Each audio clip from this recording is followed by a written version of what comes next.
తారీఖు కరెంటు బిల్లుల పైన, 3వ తారీఖు విద్యార్థుల ఫీజు రిమర్స్ పైన ఉంది.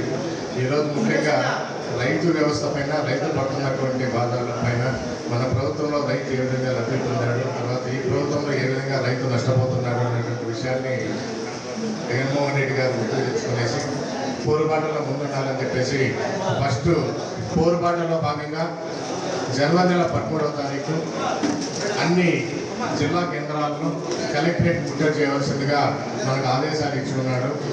తర్వాత ఇక్కడ ఈ నాయకులు మాట్లాడిన తర్వాత పట్టణం దగ్గర ఎక్కువ వర్షపాతంతో పంట నష్టపోవడం జరిగింది. ఒక రైతు కూడా తీవ్రంగా నష్టపోయాడు.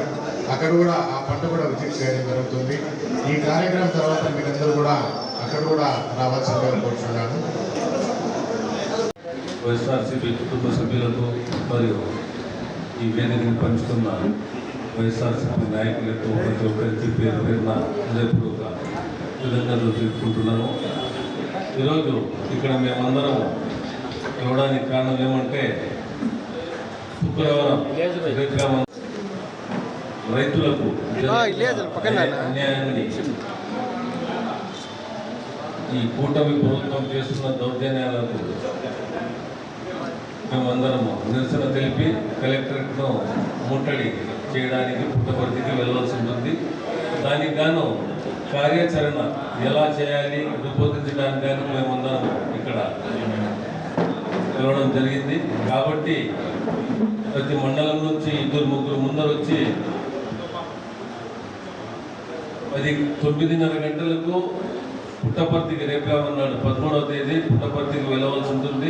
9:30కు అక్కడ పార్టీ ఆఫీసు మన మాజీ ఎమ్మెల్యే శ్రీధర్ రెడ్డి గారి ఇంటి దగ్గర అందరూ గుమిగూడి దాదాపు 3,000 నుంచి 4,000 మంది కలెక్టరేట్కి ర్యాలీగా పోయి అక్కడ మెమోరాండం ఇచ్చి ఈ నిరసన వెళ్ళాల్సిన ఆవశ్యకత ఉంది.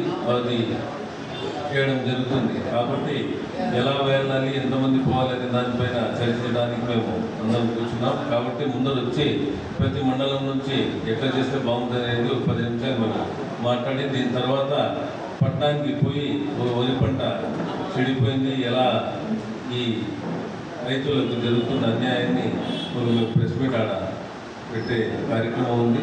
కాబట్టి దయచేసి ప్రతి మండలం నుంచి వచ్చి ఎన్ని పనులు పెట్టాలి, ఎట్లా చేయాలనే దాని గురించి మాట్లాడితే బాగుంటుంది అనేది అభిప్రాయం. కాబట్టి అందరూ వాళ్ళ అభిప్రాయాలు తెలియజేయవలసిందిగా కోరుతున్నాను.